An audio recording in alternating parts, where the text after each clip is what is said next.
we hold these truths to be self-evident, that all men are created equal, that they are endowed by their Creator with certain unalienable rights, that among these are life, liberty, and the pursuit of happiness. 250 years ago, 5 men inspired by God gathered together in a small, hot room in Philadelphia to edit the work of Thomas Jefferson that he had drafted just days before.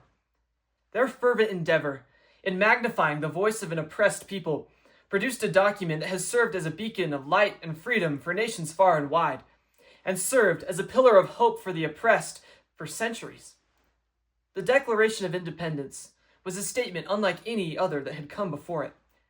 It told a king that his people refused to bend their knees to his every whim.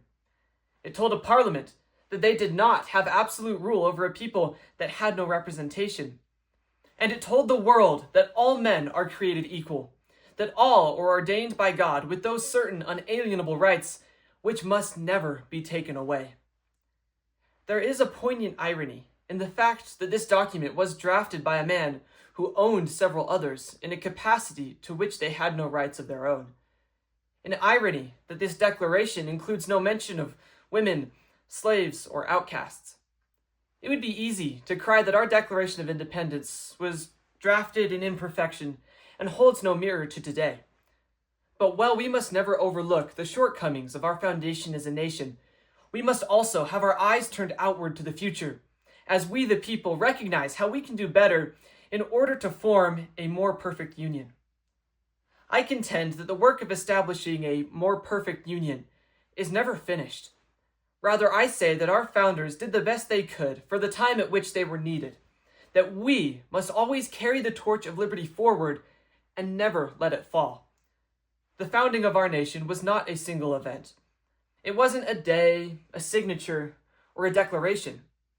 It was a change in the hearts of the people, a willingness to embrace a future that was uncharted, and the beginning of a work to be passed down through generations.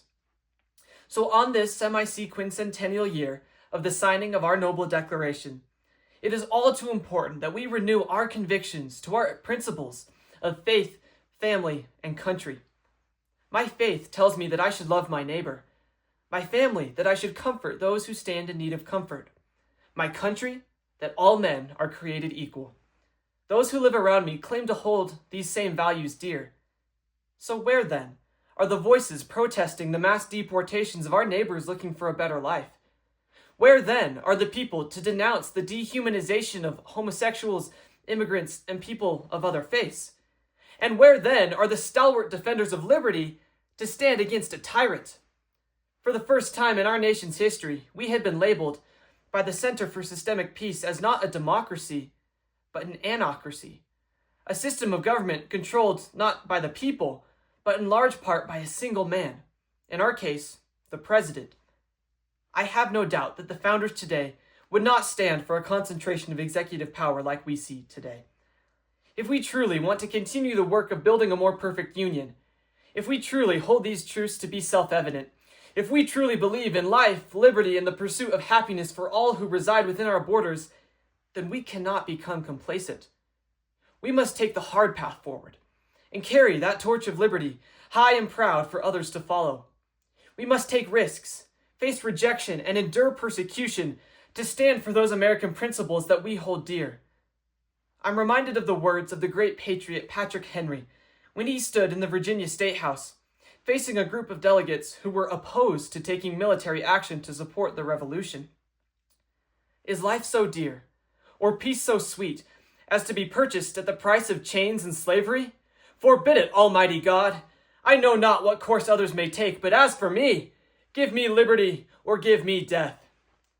I hope to never shrink in the face of brutal opposition, to never trade my deep-rooted values for convenience, peace, or even life.